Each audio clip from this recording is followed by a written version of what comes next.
Try not to gasp. When you see these good times, 1974 actors then versus now, what you're about to see may completely change the way you remember good times.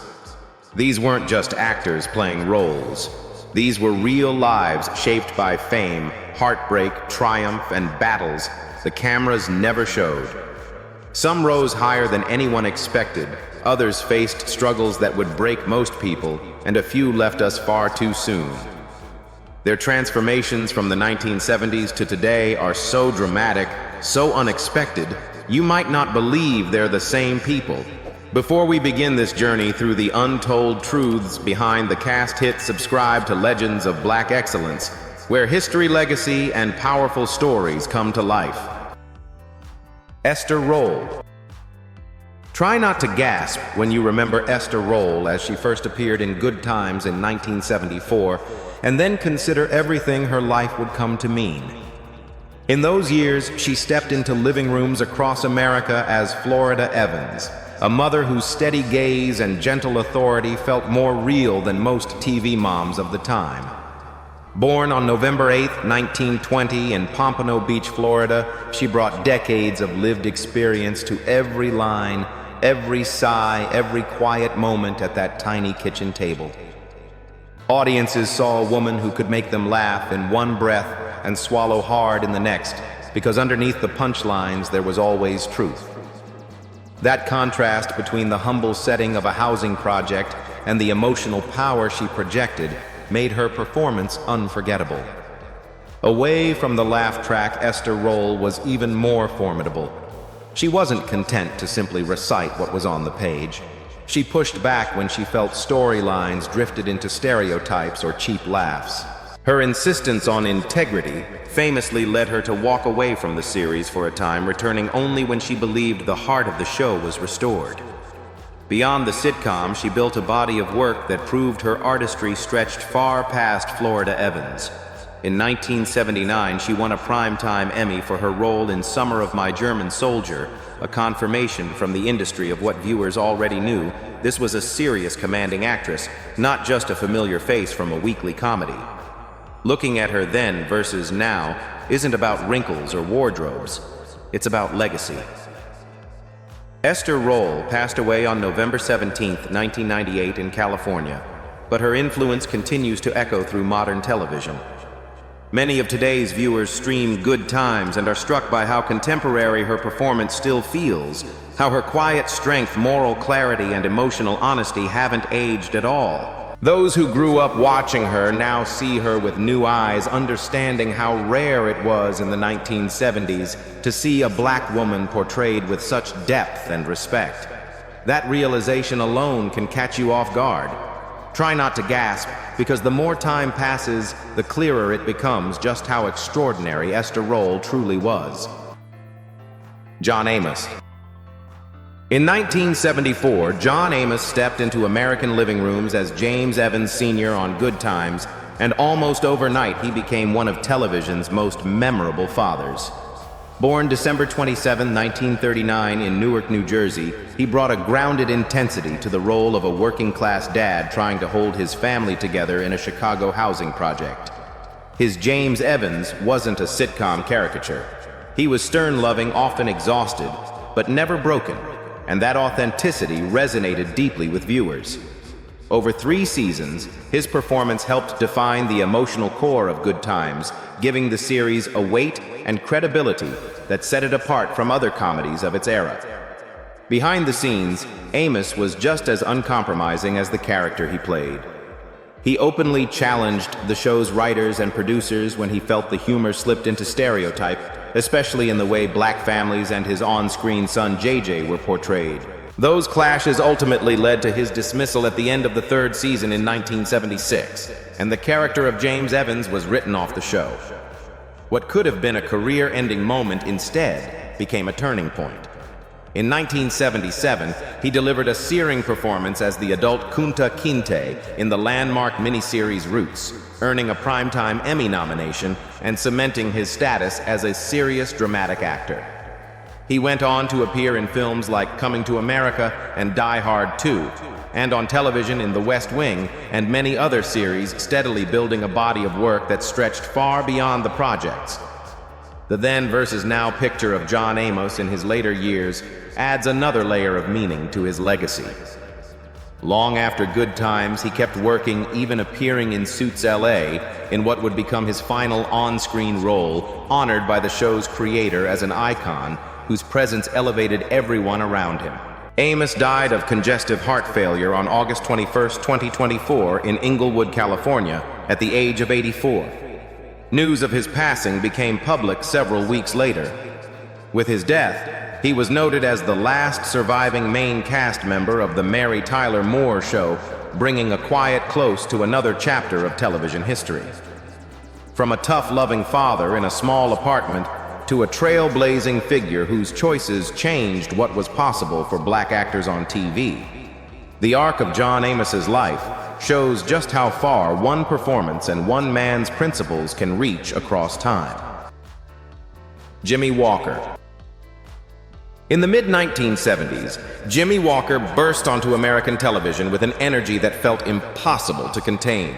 Born June 25, 1947 in Brooklyn, New York, he stepped into the role of J.J. Evans on Good Times at just 27 years old, transforming what could have been a simple sitcom character into a national sensation. His explosive delivery, lanky physical comedy, and unmistakable timing made JJ the breakout star of the series.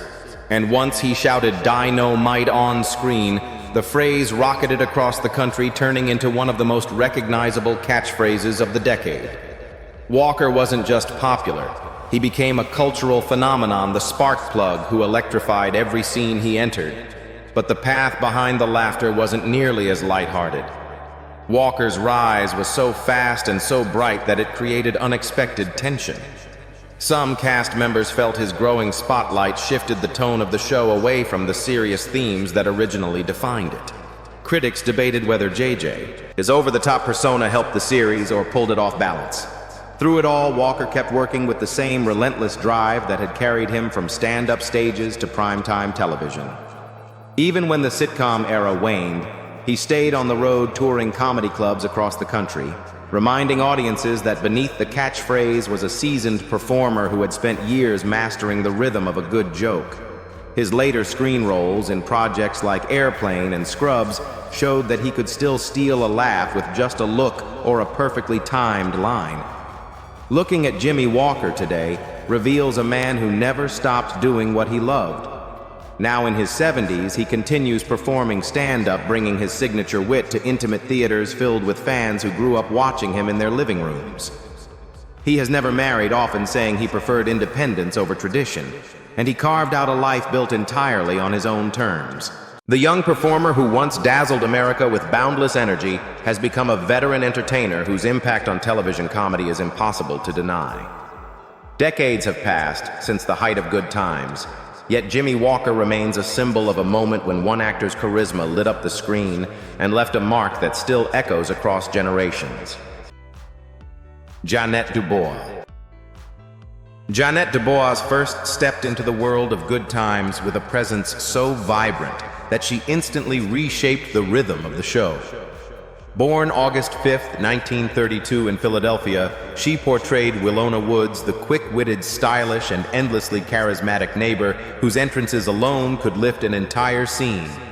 Willona was confident, sharp, and warm in equal measure, and Dubois infused her with a depth that made her more than comic relief. She became the emotional bridge between humor and heart. Audiences didn't just enjoy Willona, they adored her. Her chemistry with every cast member, especially Esther Roll and the younger actors, helped anchor the Evans family in a broader, richer community. In a decade when women of color were rarely given roles of complexity, Dubois stood out with a character who felt real, modern, and delightfully unpredictable. Her talent, however, extended far beyond the apartment walls of the sitcom. During her time on Good Times, Dubois secretly penned what would become one of television's most iconic theme songs, "Movin' On Up," the unmistakable anthem of the Jeffersons. The upbeat tune, full of pride and triumph, reached millions of households weekly, and became a cultural landmark in its own right. After the sitcom era, she continued shaping the entertainment world, lending her voice to animation, most notably winning 2 Primetime Emmy Awards for her work on the PJs. Du Bois also remained active on stage and in community arts programs, using her platform to support young performers. Her artistry wasn't limited to acting or singing. It was a broad, generous creative force that touched nearly every corner of the industry she loved. In her later years, Jeanette Du Bois faced personal challenges quietly, including the loss of her son and periods of declining health. Yet she remained a beloved figure, attending reunions, conventions, and cultural celebrations where her legacy was honored with genuine affection. She passed away peacefully on February 17, 2020, at her home in Glendale, California, leaving behind a legacy that spanned more than 5 decades. Looking at her early performances and comparing them to the profound influence she carried into her final years, the magnitude of her contributions becomes clear. Jeanette Du Bois didn't simply act, she enriched American television with intelligence, humor, and unforgettable musical spirit. Bernadette Stanis. Bernadette Stanis entered television history with a grace that set her apart the moment she walked onto the Good Times set as Thelma Evans. Born December 22, 1953 in Brooklyn, she became the first black teenage girl to be prominently featured in a recurring sitcom role, an achievement that carried enormous cultural weight in the 1970s. As Thelma, she portrayed a young woman who was ambitious, intelligent, and grounded, a character who gave audiences a fresh picture of black girlhood during an era when such portrayals were rare. With her poise, disciplined delivery, and natural charm, Stanis captured the attention of millions. Viewers saw in Thelma not just a sitcom daughter, but a symbol of possibility, a young woman striving for education, dignity, and self-respect inside the Evans household. Stanis's performance gave the series a balance of softness and aspiration that helped define its emotional core. After Good Times ended in 1979, Stanis found the path forward more complicated than her early success suggested. Hollywood offered few roles for black actresses who wanted to play characters as layered as Thelma. Though she appeared in guest roles on shows like The Cosby Show, Girlfriends, and various commercials, the industry's limitations motivated her to redirect her creative energy. That shift led to a new chapter in her career, one centered around writing and public speaking. She authored several books, including Situations 101 Relationships and Situations 101 Finances works, that blended storytelling with practical guidance. Through these projects, she built a reputation as a thoughtful voice on love, family, and personal growth, connecting with audiences who had grown up watching her and now sought wisdom from someone they trusted. In her personal life, Stanis experienced hardships and resilience in equal measure. She navigated multiple marriages before finding stability and fulfillment as a mother to 2 daughters, Dior and Brittany, who became central to her identity. Over time, she stepped back from the constant demands of the entertainment industry, choosing instead to focus on community engagement, women's empowerment events, and appearances, celebrating the legacy of Good Times. Today, living in Atlanta, she stands as a proud reminder of what representation meant and still means to generations of viewers. Bernadette Stanis may have begun as Thelma Evans, but she evolved into something larger, a symbol of beauty, determination, and self-defined success, both on screen and far beyond it. Ralph Carter. Ralph Carter arrived on Good Times with a sincerity that felt far beyond his years. Born May 30th, 1961 in New York City, he joined the cast at just 13 years old, portraying Michael Evans, the socially conscious, sharp-minded youngest member of the family. Michael wasn't simply the kid brother. Through Carter's thoughtful delivery and expressive presence, he became the voice of principle, the one challenging unfairness, questioning authority, and giving the show a youthful moral compass.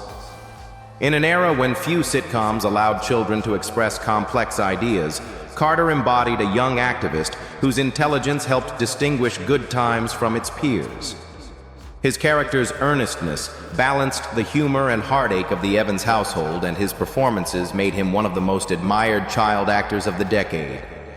Long before stepping onto the sitcom set, Carter was already a rising star on Broadway.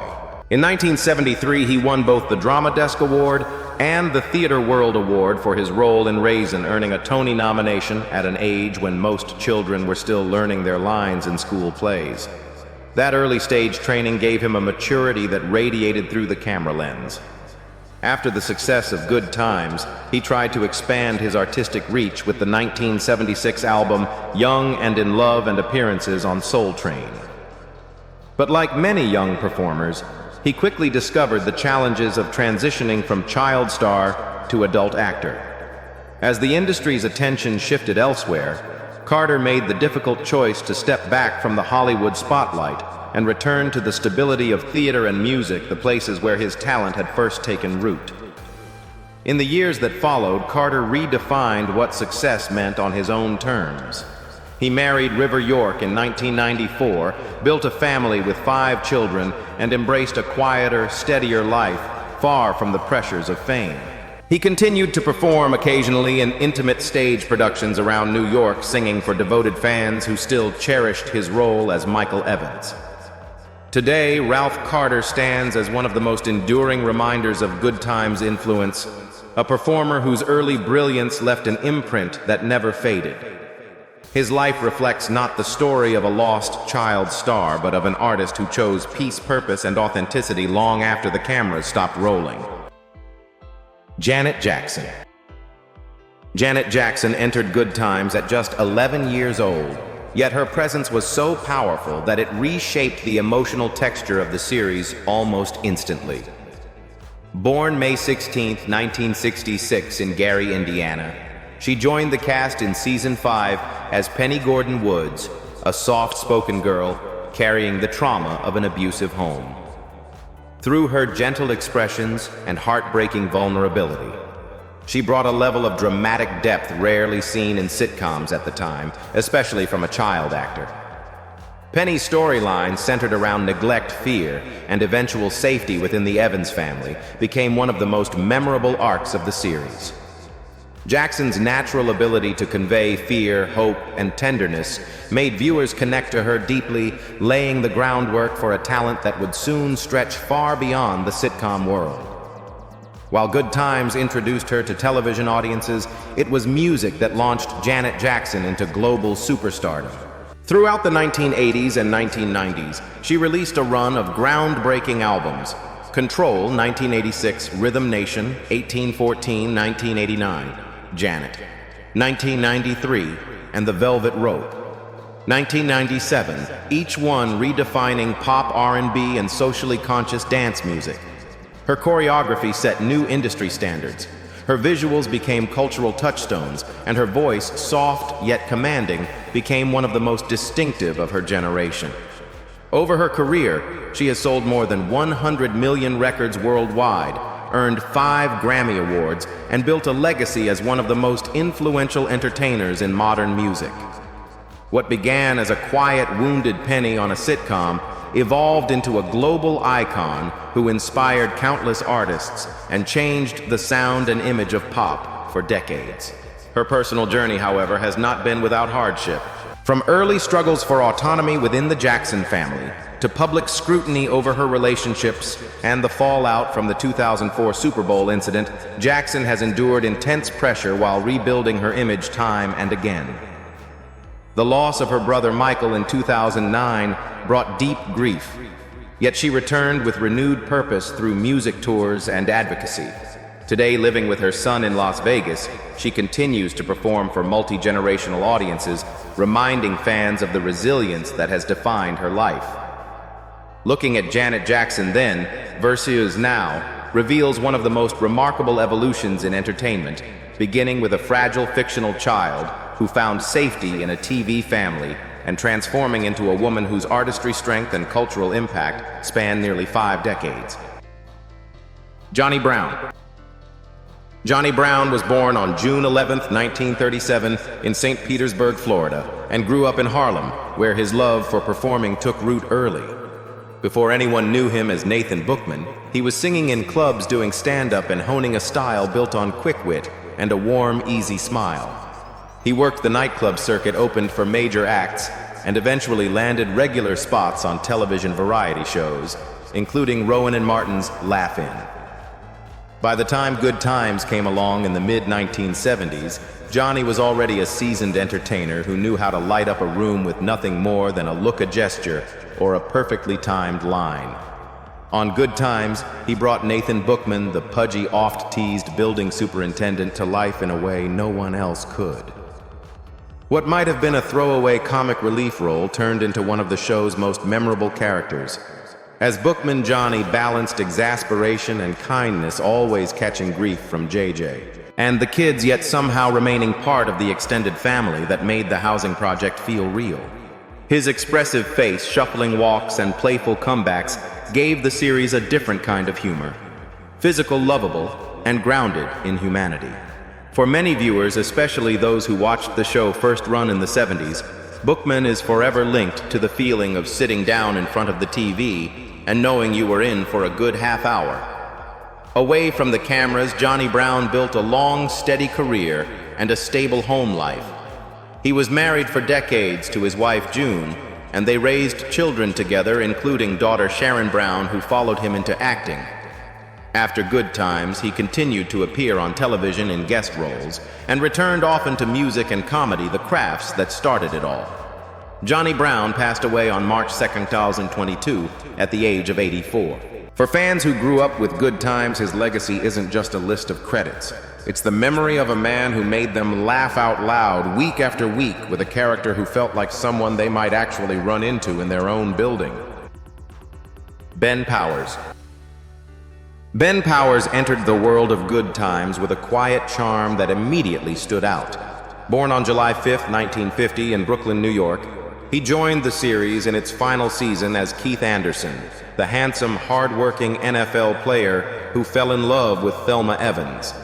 His character brought romance, maturity, and a breath of fresh optimism to the Evans household at a time when the show was shifting into new territory. Powers played Keith with sincerity, balancing confidence with vulnerability, especially in the storyline where an injury abruptly ends his football career. Viewers responded to the warmth between Keith and Thelma, and many remember his addition as one of the show's most heartfelt late-series developments. Before and after Good Times, Ben Powers worked steadily across television and film. Early on, he appeared in Rowan and Martin's Laugh In, showcasing a talent for comedy and impressions. His film credits included roles in projects such as Cheech and Chong's Next Movie, where his easygoing presence and versatility allowed him to adapt to a variety of comedic and dramatic styles. Though he possessed undeniable talent, Hollywood offered limited opportunities for black actors in the late 1970s and early 1980s, and Powers often found himself navigating an industry that didn't fully recognize his range. Despite this, he continued working, always maintaining the same grounded confidence he brought to the screen. Powers eventually chose to step away from the spotlight, building a life focused on family rather than fame. He married Julia Harper, and together they raised 4 children in a quiet, loving home far from Hollywood's glare. Those who knew him personally often described him as gentle, devoted, and deeply committed to the people he loved. Ben Powers passed away on April 6, 2015 at the age of 64, leaving behind memories of a performer who brought sincerity to every role he touched. For fans of Good Times, he will always be remembered as Keith, the man who gave Thelma her long-awaited love story and added a touch of hope to the show's final chapter. Moses Gunn. Moses Gunn brought a depth and gravitas to Good Times that left a lasting imprint, even though his time on the show was brief. Born on October 2, 1929 in St. Louis, Missouri, he joined the series as Carl Dixon, the gentle, steady man who entered Florida Evans's life after the devastating loss of her husband. Carl was calm, patient, and emotionally safe, a character who showed that love could arrive quietly and begin again even after heartbreak. Gunn's portrayal added a layer of mature tenderness rarely seen on sitcoms of the era, and audiences connected immediately to the warmth he brought into Florida's world. His chemistry with Esther Roll turned their storyline into one of the show's most understated yet emotionally rich chapters. Well before appearing on Good Times, Moses Gunn had already established himself as a commanding stage actor. He co-founded the Negro Ensemble Company, one of the most important institutions in African American theater, and became known for his powerful voice and emotionally layered performances. He earned a Tony nomination for his work in The Poison Tree and delivered memorable roles in films such as Shaft and Ragtime, proving his ability to move seamlessly between stage and screen. Despite chronic asthma that often forced him to medicate before going on stage, Gunn maintained an extraordinary work ethic, treating each performance, whether in a small theater or a major motion picture, with the same level of commitment and discipline. Away from the spotlight, Gunn was devoted to his family and to the artistic community he helped nurture. He spent nearly 3 decades with his wife, Gwendolyn Muma Landis, raising 2 children while continuing to push for greater representation in the performing arts. Even during periods of financial strain, he prioritized keeping their theater work alive, a reflection of how deeply he believed in the power of storytelling. Moses Gunn passed away on December 16, 1993, at the age of 64. Although he left the world far too soon, his legacy endures through the roles he shaped, the actors he mentored, and the quiet strength he brought to every project. For many Good Times viewers, Carl Dixon remains a gentle reminder that healing and hope can come from the most unexpected places, and that Moses Gunn, with his remarkable talent, made every moment count. Chip Fields. Chip Fields made an unforgettable impact on Good Times, even though her time on the series was brief. Born on August 5, 1951, she appeared as Lynetta Gordon, the troubled, abusive biological mother of young Penny, played by Janet Jackson. Her performance was so raw and emotionally charged that it became one of the most talked about storylines in the show's history. The intensity she brought to the role revealed a darker, more serious side of the series, and many viewers still remember the heartbreaking scenes between her and Penny as some of the most powerful moments ever aired on a 1970s sitcom. It was a testament to Chip Fields' willingness to embrace complex, uncomfortable characters and make them unforgettable. Long before Good Times, Fields had been working steadily as an actress and singer, appearing in stage productions and roles on television. But as the industry began offering fewer multi-dimensional characters to women of color, she made a pivotal shift behind the camera. It turned out to be one of the best decisions of her career. Chip Fields became a highly respected television director known for her skill in guiding actors, especially young performers, with compassion, discipline, and clarity. She directed episodes for a wide range of beloved series, including Girlfriends One-on-One, Romeo, and Hannah Montana. Her reputation for sharp instincts and a supportive approach helped establish her as one of the most reliable creative forces working in television throughout the 1990s and 2000s. Behind the scenes, Fields built a strong, stable family life. She raised 2 daughters, actresses Kim Fields and Alexis Fields, who both went on to successful Hollywood careers. Chip often mentored her daughters and collaborated with them, creating a family legacy deeply rooted in the arts. Later, she married cinematographer Irv Hurd, and together they formed a partnership grounded in love, respect, and shared creativity. Today, Chip Fields continues to live quietly, enjoying her family, while remaining a revered figure in the entertainment industry. Her legacy is defined not only by the unforgettable intensity she brought to Good Times, but by her decades of shaping young performers, guiding television productions, and opening doors behind the camera for future generations. Raymond Allen. Raymond Allen brought a unique blend of humor and poignancy to Good Times, creating a character that remains beloved decades after his brief appearances. Born on March 5, 1929 in Kansas City, Missouri, he joined the series as Ned the Wino, a comedic yet deeply human portrayal of a man battling alcoholism while still offering warmth and surprising wisdom. His exaggerated stumble, offbeat timing, and expressive face made Ned instantly recognizable, but it was the vulnerability beneath the jokes that made the character stick with viewers. Allen managed to turn what could have been a small, forgettable role into one of the show's most memorable recurring personalities, perfectly balancing humor with empathy during moments that hinted at the harsher realities of life in the Chicago housing projects. Beyond Good Times, Allen built an impressive resume throughout the 1970s. He became a familiar face on popular shows like Sanford and Son, where he played another fan-favorite character, Woody Anderson. He took on guest spots across multiple sitcoms and dramas, adding his signature blend of gentle comedy and authentic emotion. Despite his growing recognition, Hollywood offered limited opportunities for older black actors, and Allen often found himself typecast in smaller supporting roles. Still, he approached each performance with professionalism and care-making. Even brief appearances feel lively and memorable.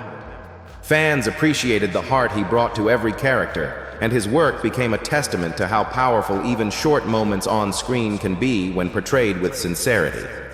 In his personal life, Raymond Allen faced challenges that were far more serious than the characters he played. He dealt with chronic health issues for many years, ultimately stepping away from acting as his respiratory condition worsened. Yet even while battling illness, he continued to engage with fans, attending conventions and maintaining an active presence among those who remembered him fondly. He passed away on August 10, 2020, at the age of 91, leaving behind children who honored his life with heartfelt tributes. Today, viewers remember Raymond Allen not for fame or fortune, but for the warmth, humor, and humanity he brought into American homes, proving that even the smallest roles can leave a lasting legacy. John Bailey. John Bailey's journey through entertainment was as complex and layered as the characters he brought to life.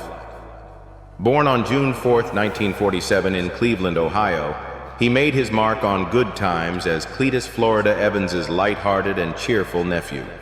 Though his role on the series was brief, Bailey's bright smile, lively energy, and youthful charm added warmth to the Evans household. His appearances captured the innocence and optimism of a young man trying to find his place in the world, and fans remember him as a spirited presence who brought humor into the show's more serious moments. Even in limited screen time, Bailey's natural comedic instincts made Cletus stand out. His career extended far beyond the Good Times set. Bailey showcased impressive versatility, taking on roles across genres, children's series comedy skits, television guest spots, and voice acting. He appeared in the popular 1970s kids show Wonderbug, brought quirky humor to the Kentucky Fried Movie in 1977, and lent his distinctive voice to the animated series Rickety Rocket in 1979. His broad range reflected a performer willing to explore any avenue that allowed him to entertain, adapt, and create. But the unpredictable nature of Hollywood meant steady opportunities were hard to maintain. Bailey took on work wherever he could, eventually entering the adult film industry under the stage name Jack Baker, an unexpected and controversial turn that he later expressed regret over, acknowledging it was a decision shaped more by financial pressure than passion. Behind the scenes, Bailey's life was marked by both resilience and hardship.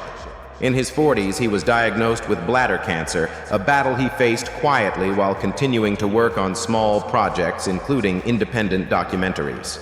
He avoided pity and maintained a sense of dignity even as his health declined. John Bailey passed away on November 13, 1994, at just 47 years old. For fans of Good Times, he remains a bittersweet memory, a talent whose light shone briefly but brightly. His story is often revisited not only as a reminder of the challenges actors face behind the camera, but also as a tribute to a performer who left an impression far greater than the number of his screen credits. Albert Reed Jr. Albert Reed Jr. brought a quiet authority to Good Times, even though he appeared only briefly as Alderman Fred C. Davis, the smooth-talking, politically savvy local official who often showed up with a mix of charm and self-interest. Born on January 27, 1922 in Louisville, Kentucky, Reed carried himself with a dignity that made his character instantly believable. As Alderman Davis, he embodied the kind of neighborhood politician many viewers recognized, part public servant, part showman, always juggling his own agenda with the needs of the community. His deep voice, measured delivery, and subtle humor gave the role a realism that helped ground the show's broader themes about poverty representation and survival in an underserved Chicago neighborhood. What makes Reed's story uniquely compelling is that acting wasn't even his primary career. While appearing in television shows and films, including a notable role as an airport police lieutenant in the 1970 film Airport, he spent much of his professional life working as an airport security officer in Los Angeles. This rare dual path meant he lived in two very different worlds, performing on camera at night and maintaining order at the airport by day. Balancing these demanding roles took a toll. The stress, long hours, and constant fatigue weighed heavily on his health, and he reportedly dealt with bouts of exhaustion throughout his life. Yet Reed continued working steadily, driven by a strong work ethic and a sense of responsibility to his family. Outside the public eye, Albert Reed Jr. lived modestly and avoided the spotlight. Colleagues from both his entertainment and security careers described him as disciplined, dependable, and deeply professional, a man who believed in doing his job well, regardless of who was watching. He passed away on May 31, 1986, at the age of 64 in California. Though his time on Good Times was brief, his portrayal of Alderman Davis left a lasting impression, becoming one of the show's memorable examples of how even small roles can help shape the authenticity and social texture of a beloved series. Brenda Sykes. Brenda Sykes brought a gentle elegance to Good Times, leaving a memorable impression despite her limited time on the series. Born on June 25, 1949, in Shreveport, Louisiana, she portrayed Mandy, one of J.J. Evans's sweet-natured, soft-spoken girlfriends.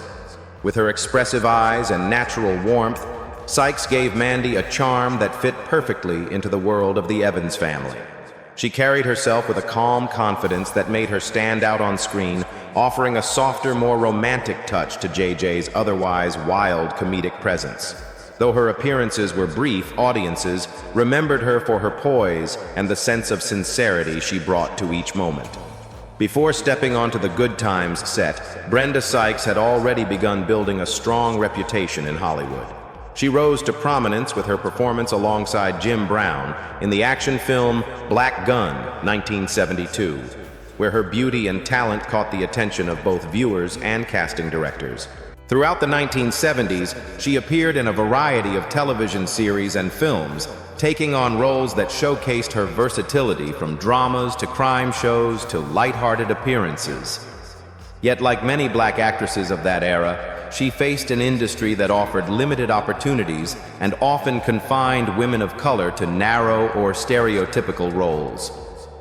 Rather than compromise her values, Sykes chose to step back from Hollywood, prioritizing authenticity and dignity over visibility.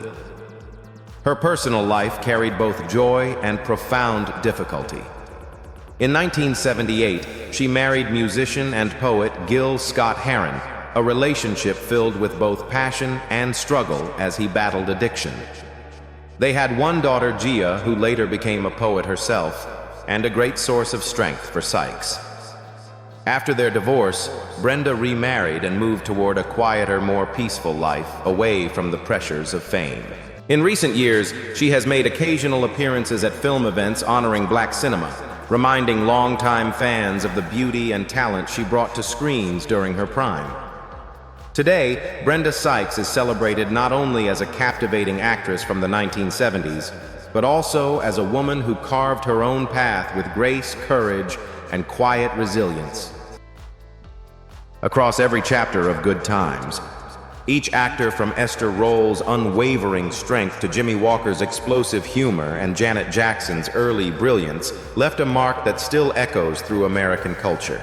Their journeys, filled with triumphs, struggles, reinvention, and resilience, continue to shape how we remember one of television's most meaningful eras.